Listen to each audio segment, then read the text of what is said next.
muchas gracias, Sofofa, por la invitación, en particular a Ignacio Guerrero, que fue quien gestionó mi venida.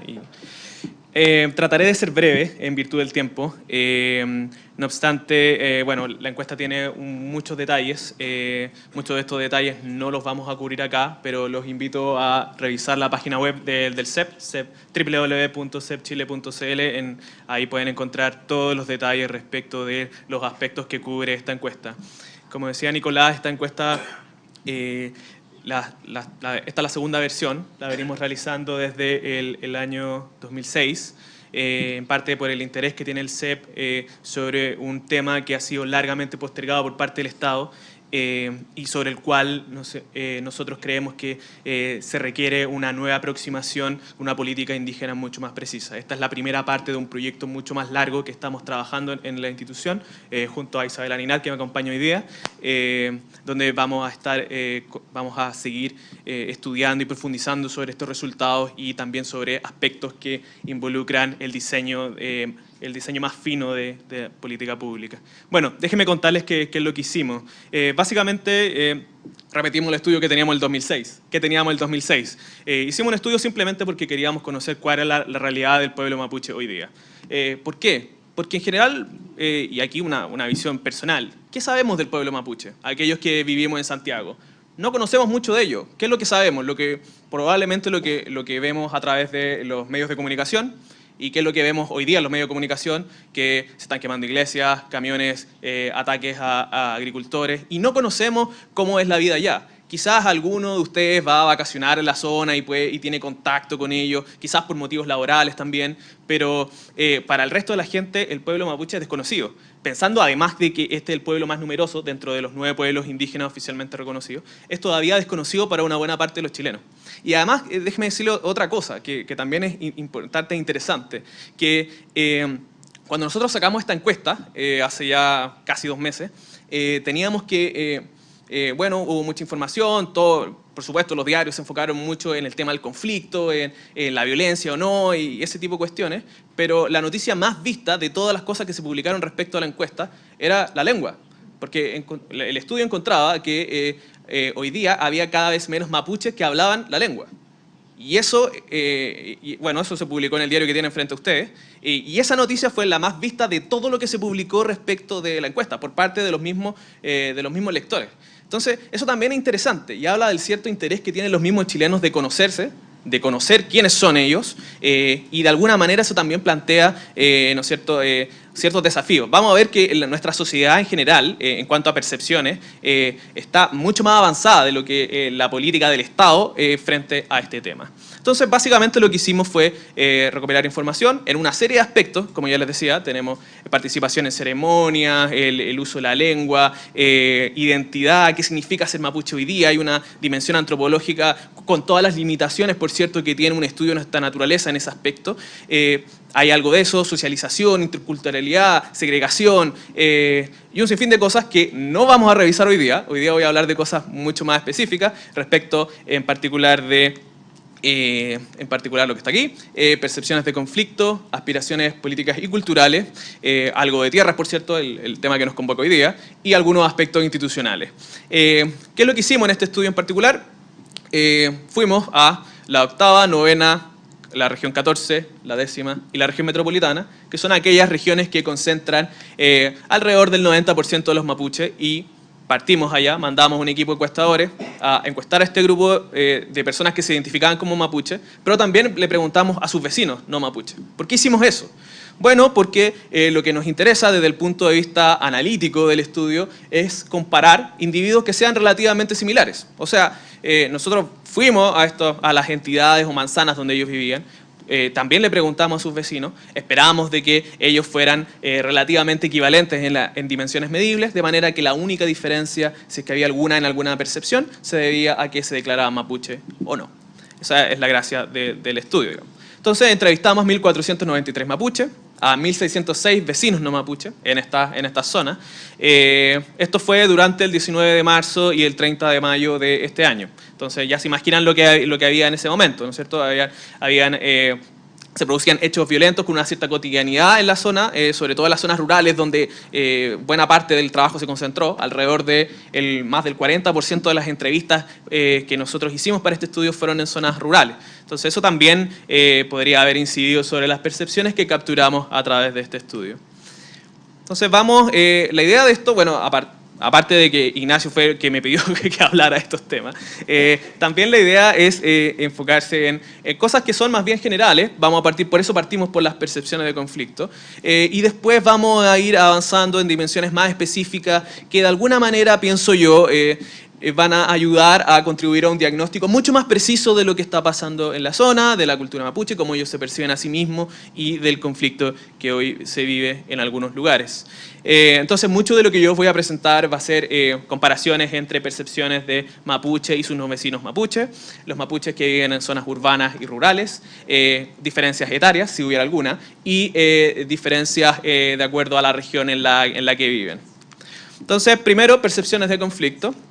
Esta es una pregunta que nosotros tradicionalmente hacemos en las encuestas nacionales del CEP, donde nosotros preguntamos, bueno, una escala de 1 a 4, ¿cuánto conflicto hay, se percibe entre distintos actores? Entonces, habitualmente nosotros trabajamos con partidos de gobierno, oposición, la gente pobre, la gente rica, si que hubiera algún conflicto de clase, empresario y trabajadores, para capturar lo mismo, y mapuche y no mapuche. Esto lo preguntamos siempre en nuestras encuestas nacionales. Pero en esta oportunidad agregamos temas que son más bien específicos a lo que nos convoca hoy día, ¿no es cierto? Carabineros y las comunidades mapuche, empresas forestales y comunidades mapuche, el Estado y las comunidades, los agricultores y parceleros. Y en general lo que vemos es que aquellos conflictos que involucran a las comunidades son percibidos como mucho más fuertes que el resto de los conflictos a nivel nacional. Lo que también es un poco esperable, ¿no es cierto? Porque dado que estamos entrevistando mapuche, es probable que esos conflictos de alguna manera los sientan más propios que el resto. Y la diferencia con sus vecinos no hay, como podemos ver en esa lámina. Ahora, concentrándonos específicamente en aquellos conflictos que involucran a las comunidades, entonces, de acuerdo a la pregunta que nosotros establecimos, ¿no es cierto? Carabineros, empresas forestales, el Estado y los agricultores, vemos que hay diferencias etarias. Los jóvenes, por cierto, perciben mucho más conflicto que la gente mayor. También eso podría ser interesante. Y particularmente el caso de Carabineros es destacable respecto de los demás. Es particularmente más alto entre los jóvenes de 18 y 24 años. Ahora, ¿qué pasa con las zonas? Acá también hay un aspecto interesante. La región del Biobío presenta percepciones de conflictos mucho mayores en todos los aspectos. Carabineros, contra las empresas forestales, Estado, agricultor y parcelero. Y la región de la Araucanía es la que presenta menos percepciones de conflicto respecto de las otras. Entonces esto es interesante porque uno dice, bueno, hay una mesa de diálogo hoy día en la región de la Araucanía donde la percepción de conflicto es más baja que en la región del Biobío. Ese es un tema que se podría discutir adelante. También hay diferencias respecto de la zona donde viven los mapuches. Vemos que en las zonas rurales las percepciones de conflicto son mucho más bajas a todo nivel, digamos en todas las categorías que nosotros preguntamos, que las percepciones en las zonas urbanas. Y esto es raro también. Uno dice, ¿por qué podría ocurrir esto? Si sabemos que los conflictos y los hechos violentos en particular ocurren en zonas rurales. Entonces, ¿por qué los mapuches urbanos que están más alejados del conflicto perciben todavía más conflicto que aquellos que efectivamente viven in situ? O que padecen el conflicto, digamos, podría ser de manera mucho más cotidiana. Entonces, para profundizar en esto, me interesa separar dos cosas, porque en general las percepciones se forman a partir de dos grandes elementos. Uno es la vivencia cotidiana, ¿no es cierto? Muchas veces las cosas que yo percibo son las cosas que vivo, pero hay otras veces que yo no tengo acceso a esa vivencia. Yo no tengo acceso a la cotidianidad, como por ejemplo en el caso de, si yo vivo en Santiago, no sé lo que está pasando en la zona mapuche, ¿no es cierto? Entonces, ¿cómo puedo formar una percepción si yo no estoy ahí, si no se relaciona con mi experiencia cotidiana? Bueno, una forma de hacerlo es a través de exposición a flujo de información. Entonces, lo que hicimos acá es primero ver cómo es la dimensión cotidiana. O sea, efectivamente existe un conflicto a nivel cotidiano entre estas tres personas, digamos. Pusimos acá carabineros, empresas forestales, agricultores y parceleros, porque el Estado más bien se relaciona a través de, no de personas necesariamente, porque a través de las personas también se ve el tema institucional, entonces la relación con el Estado se diluye un poco.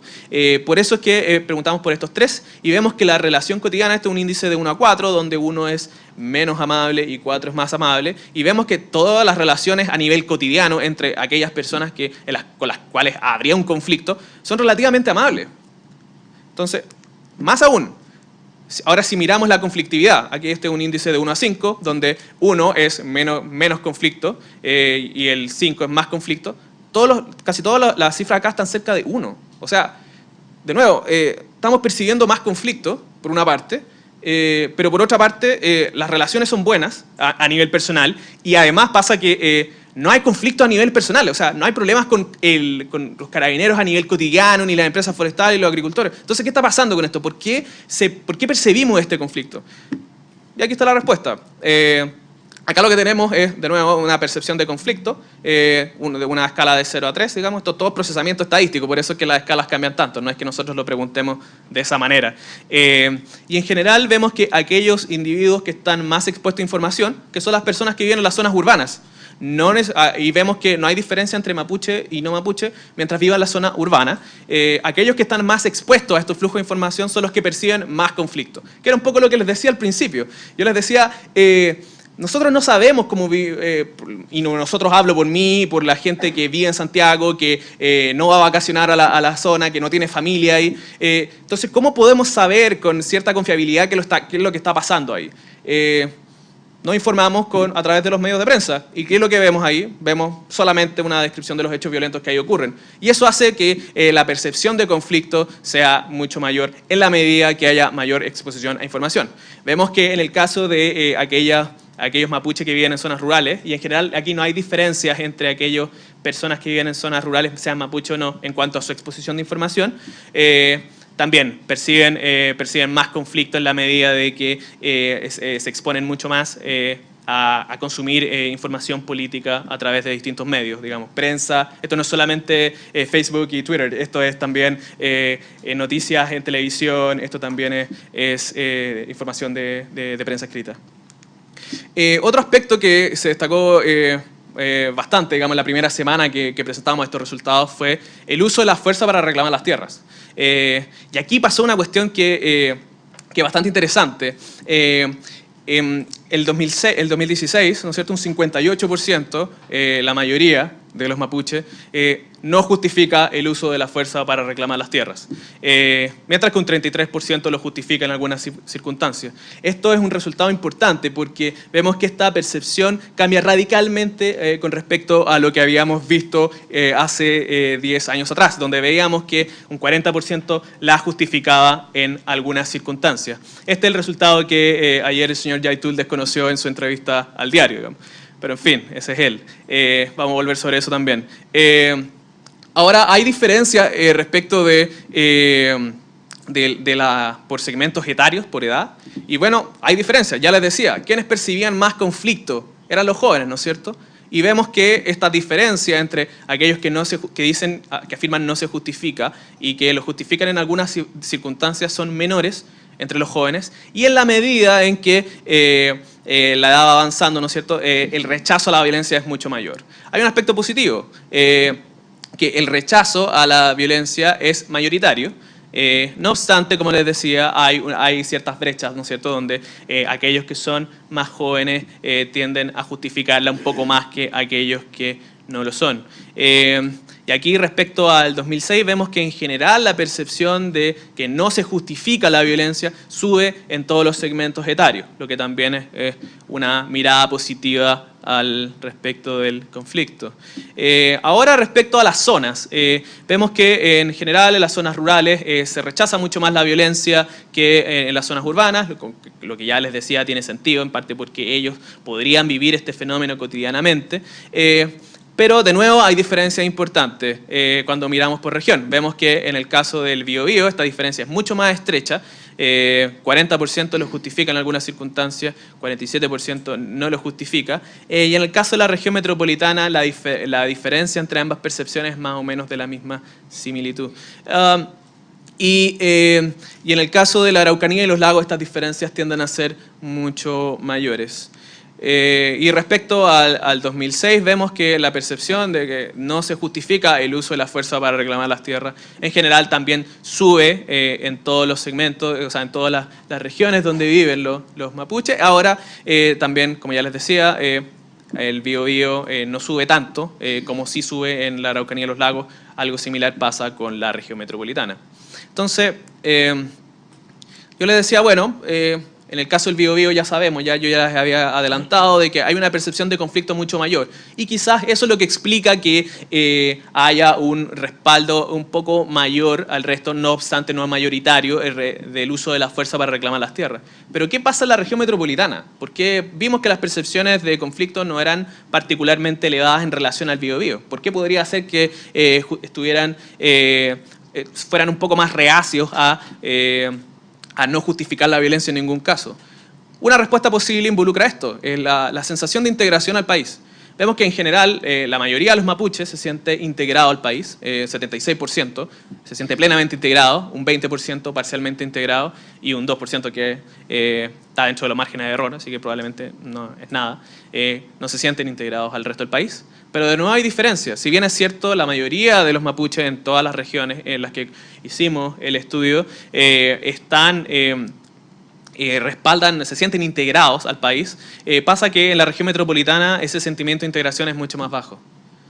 Y pasa otra cosa también, que a la vez, dado que se sienten poco integrados, tienen una demanda por autonomía mucho mayor, como lo podemos ver acá. En general,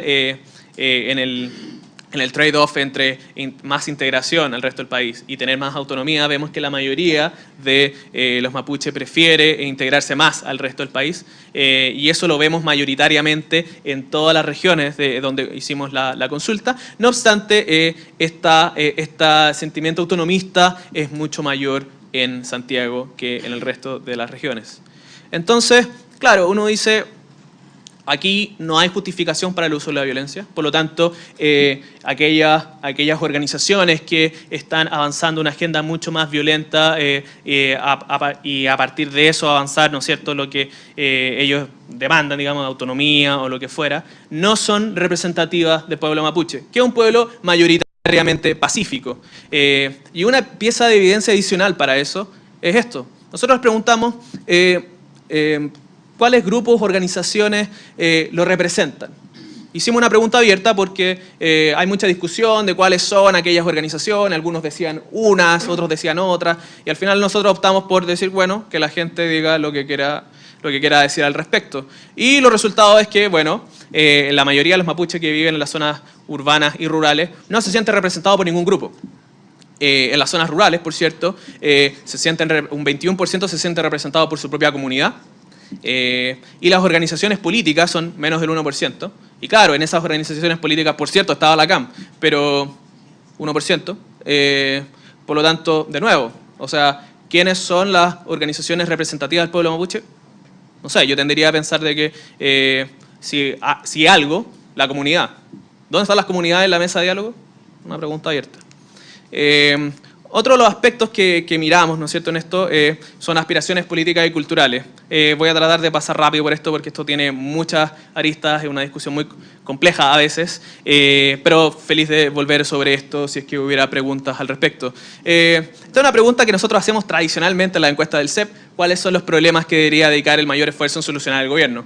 Y acá vemos unas diferencias que son bien interesantes respecto a lo que teníamos 10 años atrás.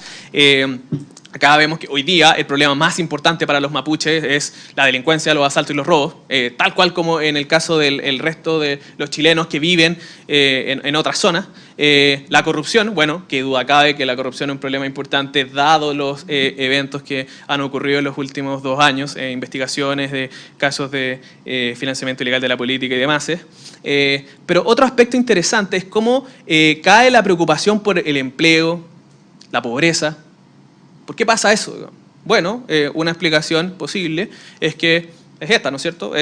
las condiciones materiales de existencia de los mapuches en general ha mejorado bastante. Lo que tenemos acá es un índice de tenencia de bienes. Simplemente esto es refrigerador, lavadora, bienes de consumo en general.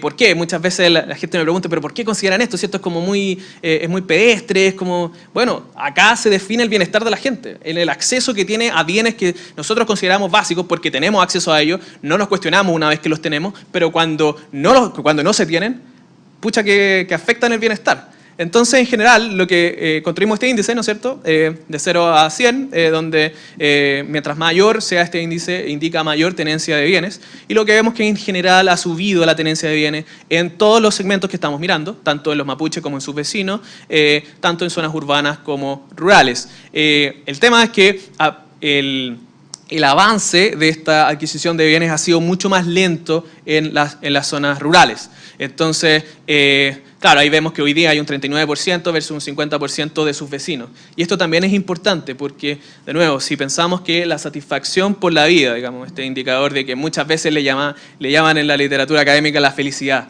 depende de tanto del acceso absoluto, digamos, a estos bienes, pero además también del relativo. Yo también me estoy comparando con el vecino. Entonces, si mis vecinos no mapuche tienen todavía acceso a mucho más bienes que yo, a los que los mapuches en las zonas rurales no tienen acceso, entonces, evidentemente, hay un problema ahí. Otro aspecto interesante involucra las causas de la pobreza. Bueno, sabíamos, esta pregunta la hicimos en el 2006, en parte porque, bueno, sabíamos que la pobreza era mucho más extendida. Ahora, esto revela de que ha habido avances que todavía no logran resolver el problema del todo, pero ha habido avances significativos en las condiciones socioeconómicas de los mapuches, sobre todo en las zonas rurales. Otro aspecto que no mencioné es que en las zonas urbanas son equivalentes. Eso también es importante considerar. El atraso se experimenta solamente en aquellos mapuches que viven en las zonas rurales. Entonces, claro, preguntamos por las causas de la pobreza. Esta es una pregunta que el CEP viene haciendo desde el año 86. Sí, cumplimos 30 años haciendo encuestas este año. La hemos aplicado a encuestas nacionales, estudiantes, no sé, la hemos aplicado muchas veces en distintos contextos. Y acá la aplicamos para la población mapuche. Y pasó algo que, desde mi perspectiva, es notable. Todavía la falta de educación sigue siendo el aspecto más importante detrás de la causa de las pobrezas para ellos. Lo que sube la flojera y la falta de iniciativa, eso es muchísimo. ¿Cuál era el segundo aspecto más importante para ellos el 2006? Era la discriminación. Ellos creían que su pobreza se debía a la discriminación por ser mapuche. Ahí está abajo, un 33%. Y hoy día esa percepción, ¿en cuánto está? Está en 8%. Entonces, voy a volver sobre esto. Hay otros aspectos que también caen en términos de importancia, como por ejemplo la falta de ayuda económica del gobierno. Hoy día pareciera que tienen una visión un poco menos asistencialista que antes, que el 2006. La falta de tierra, otro aspecto importante. Hay gente que sostiene que la pobreza se justifica por la falta de tierra. La falta de tierra reúne el 9% de las menciones. Entonces eso también es importante de destacar. Entonces, al final, esta lectura nos hace pensar de que los mapuches hoy día se están pareciendo mucho más al resto de los chilenos en este aspecto.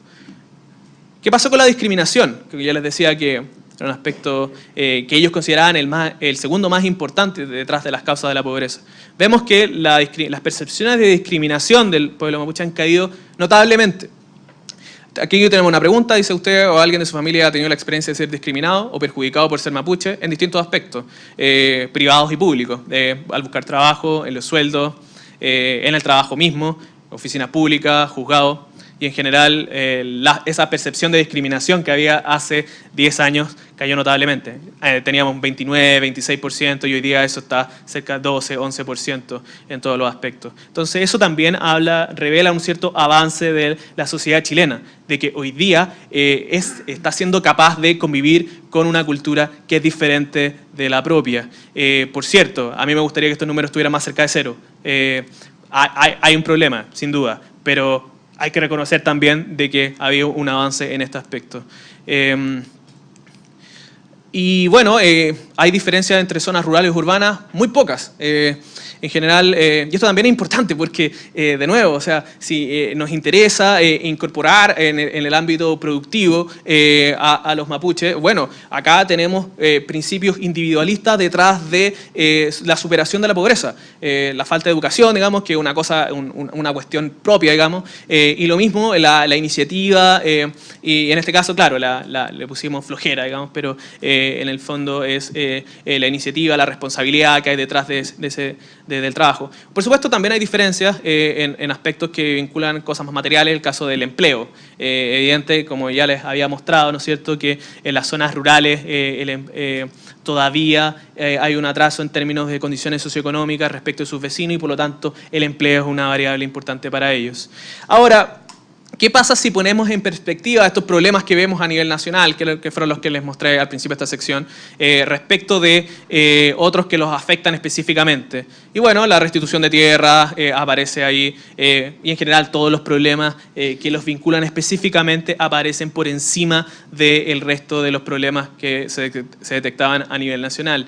Después de la restitución de tierras, vemos que en el reconocimiento constitucional al pueblo mapuche, la regularización de los títulos de propiedad y un aspecto cultural, ¿no es cierto?, la protección y fomento de la lengua.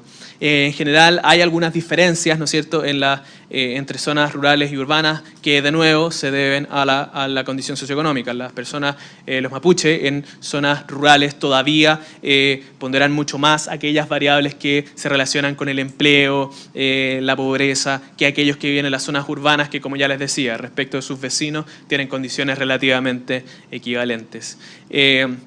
Y solamente al pasar, digamos, podríamos hablar mucho sobre el tema cultural. Solamente quisiera mencionar el tema de la lengua, ¿no es cierto? De todos aquellos aspectos que involucran la cultura mapuche, la relación con la tierra, la cosmovisión, vivir del trabajo, el reconocimiento constitucional.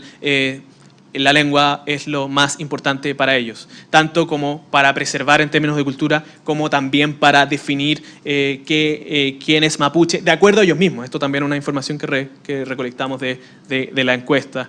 ¿Y qué es lo que ha pasado? Lo que ya les decía, ¿no es cierto? En la parte de abajo del gráfico vemos los mapuches, ¿no es cierto?, que es lo que nos interesa hoy día. 56% no hablaba ni entendía el mapudungún el 2006.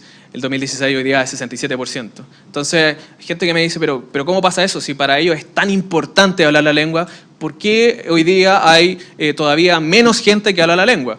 Y una de las explicaciones involucra esto, que en general los mapuches no hablan la lengua con sus niños. Sabemos de que la identidad mapuche se traspasa oralmente y por lo tanto si no hay un traspaso de esa cultura a través de la tradición oral, entonces la cultura se pierde. Entonces vemos que hay un 85% hoy día de que no le habla a los niños en mapudungún, la misma fracción, digamos, en términos estadísticos que lo hacía el 2006. Y por eso, probablemente, hay una cierta demanda porque la enseñanza de la lengua mapuche sea obligatoria para los niños mapuche, no para el resto de los niños, digo, según ellos. Tierras y políticas sociales. Bueno, ¿cómo debería el Estado reparar o compensar al pueblo mapuche? La respuesta es devolver, regularizar. Esto es una pregunta abierta, todo esto está procesado, por eso que se ven acá, podían decir literalmente lo que quisieran.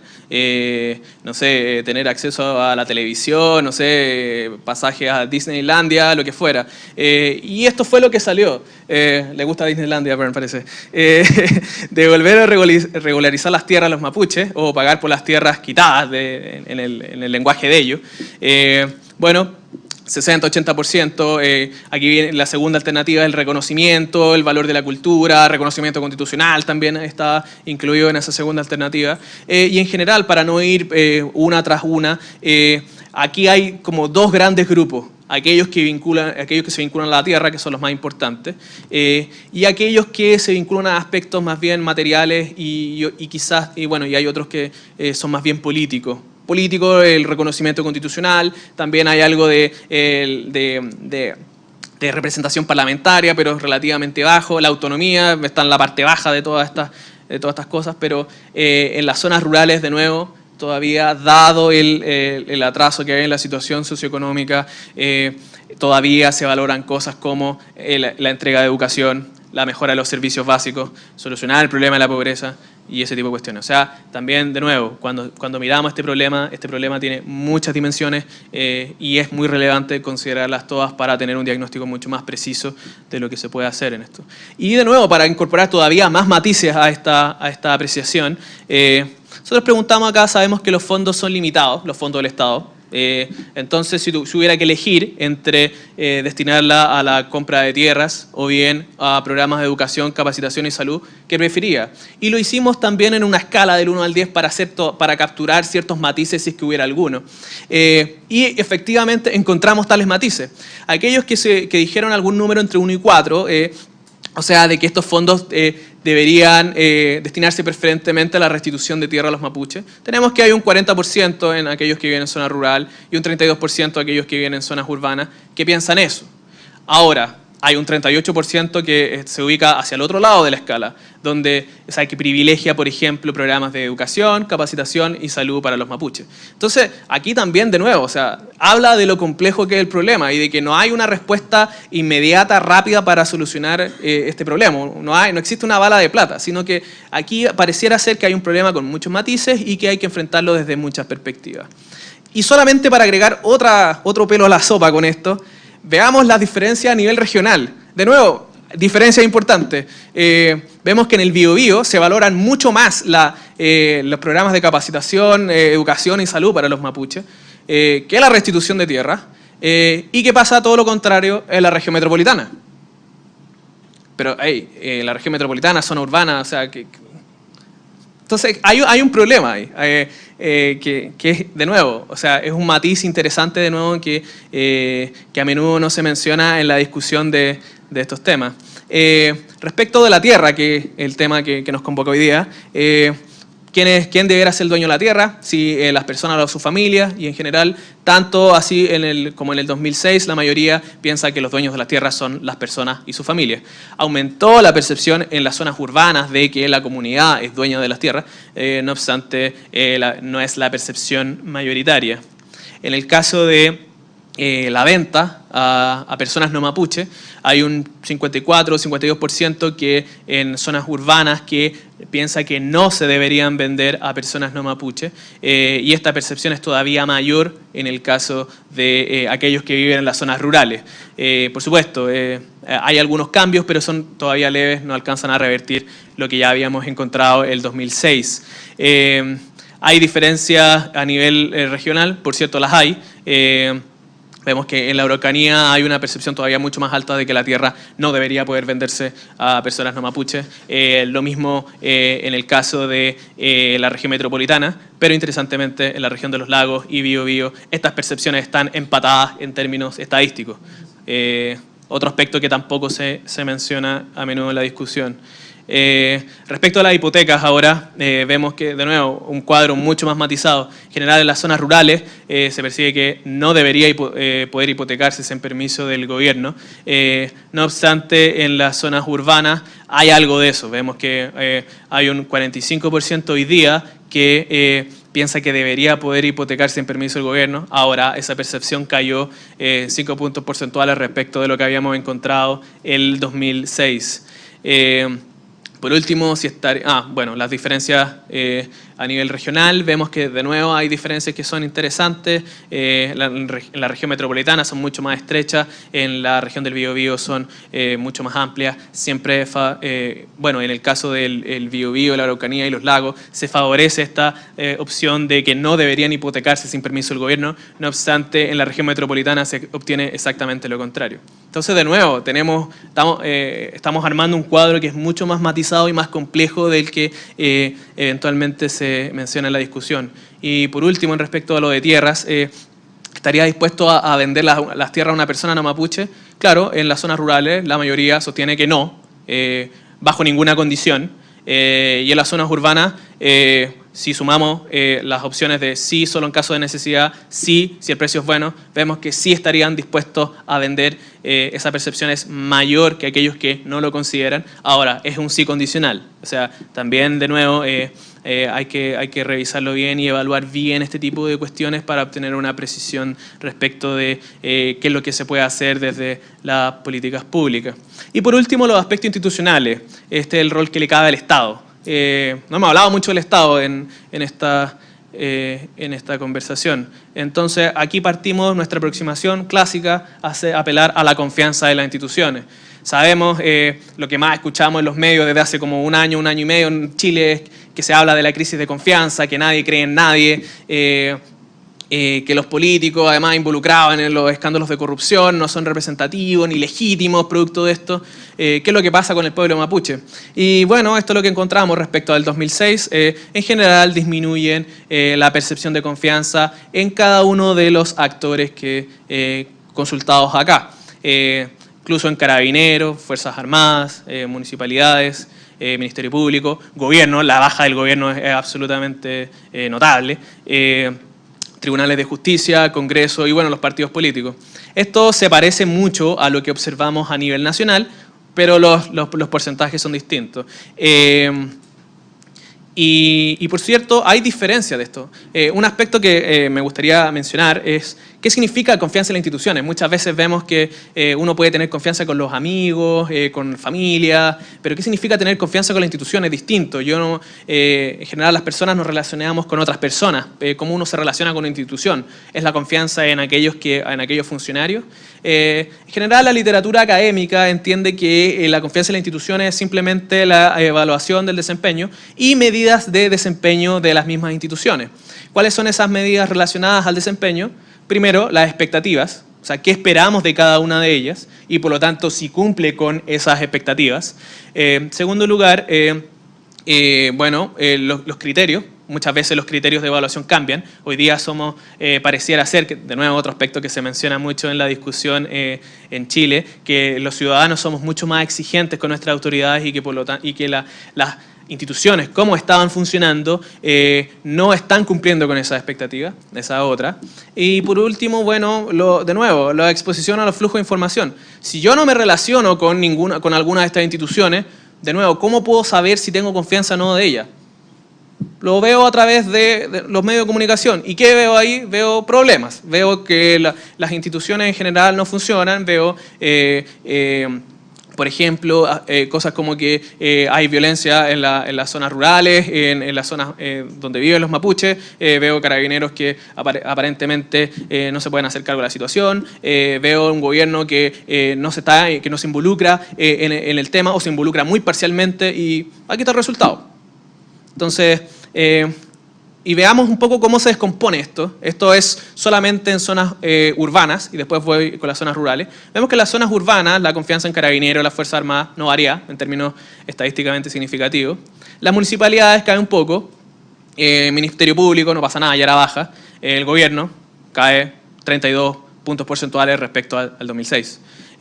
Tribunales de Justicia también cae. El Congreso se ubica bajo, digamos, hay 8 puntos menos que en el 2006 y los partidos políticos siempre al final. ¿Qué pasa con las zonas rurales?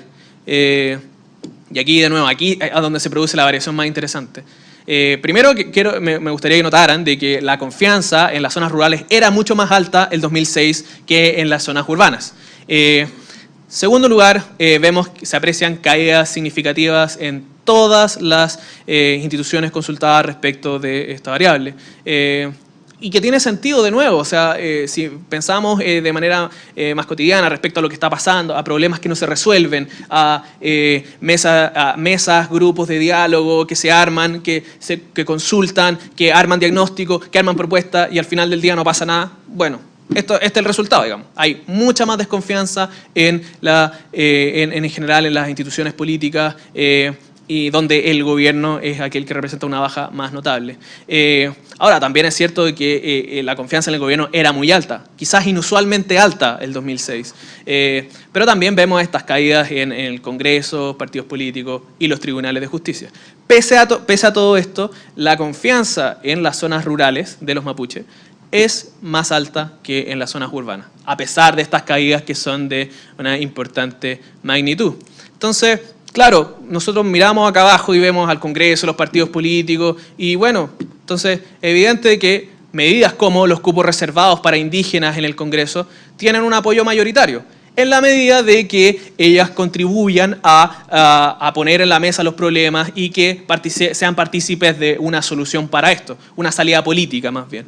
Esto de nuevo se aprobó en la Comisión de Verdad Histórica y Nuevo Trato. 8 años después de eso, ¿qué pasó? Nada. Bueno, otras instituciones que consultamos en los aspectos institucionales involucran el INDAP, la CONADI, el alcalde de la comuna y otras personas, digamos, el intendente de la región, los senadores, los diputados. Entonces acá pusimos representantes del Estado en general, esa era un poco la idea, y otras autoridades representativas de ellos, y vemos que en general hay relativamente alta confianza, de nuevo, confianza en las instituciones, satisfacción con el desempeño que tienen estas instituciones, en el INDAP, con la CONADI, y que esto después, de nuevo, va cayendo respecto de aquellas autoridades que, bueno, en algún caso los representan, como los senadores y los diputados, y otros que son representantes del Ejecutivo en la zona. Y bueno, ya les había dicho, confianza en las instituciones significa satisfacción, entonces era esperable de que hubiera satisfacción con el programa del INDAP y con el de CONADI. Vemos que ese verde ahí, una percepción muy positiva o positiva del programa, y en general son percepciones positivas en ambos casos. Y ahora es curioso también, para no detenerme con mucho detalle en todo esto, es curioso que el programa de educación intercultural bilingüe del Ministerio de Educación está muy bien evaluado, el mejor evaluado de todos que están ahí. Yo les había dicho hace un rato de que cada día hay menos mapuche que hablan la lengua, y el programa está bien evaluado. Entonces, esto también tiene que ver con los beneficios que perciben, si ellos son beneficiarios del... porque claro, quizás es muy ambicioso pensar en que la gente percibe esto de manera racionalista, que empieza a mirar, a ver, me gusta el programa, voy a empezar a evaluar su diseño para poder formular una percepción. Esto no funciona así. Si tú eres beneficiario y el programa, comillas, funciona, lo que sea que significa eso, lo vas a aprobar positivamente, independiente de que el diseño no sea todo lo que a uno le gustaría respecto de asignación de beneficios en general. Entonces, el ejemplo de la educación intercultural bilingüe es un ejemplo notable de eso. Y ahora yendo a la comunidad, a la unidad más pequeña, vemos que el presidente de la comunidad goza de una confianza muy alta, 65%. Lástima que no lo preguntamos en el 2006, entonces no tenemos la comparación. El lonco de la comunidad cuenta con 44% de confianza, no hay variación respecto al 2006. Y la machi y la comunidad cuenta con menos confianza, 10 puntos porcentuales menos de lo que había hace 10 años atrás. Parte también esto se refleja en que no todas las comunidades tienen machi, entonces eso también puede estar incidiendo sobre esa percepción. Y por último, y con esto concluyo, el desafío al final del Estado es lograr que la cultura mapuche y en general las culturas de los pueblos indígenas puedan convivir armoniosamente con el resto de los chilenos. Y aquí el Estado es un actor importante y como ya les había mencionado, está relativamente ausente de esta discusión. Entonces lo que vemos acá es la confianza política, aquella que tiene la gente en los mapuches en particular, entre el gobierno, los tribunales de justicia, el Congreso y los partidos políticos. Y además lo relacionamos con el sentimiento de integración. ¿Y qué vemos? Que aquellas personas que aquellos mapuches que se sienten integrados al país son aquellos que tienen más confianza en las instituciones. De nuevo, si queremos resolver este problema, necesitamos que el Estado se ponga a trabajar en esto, necesitamos que se retome la confianza en el país de manera de que el sentimiento de integración avance y las culturas de los pueblos indígenas con la cultura de los chilenos puedan convivir armoniosamente, ojalá en paz. Muchas gracias.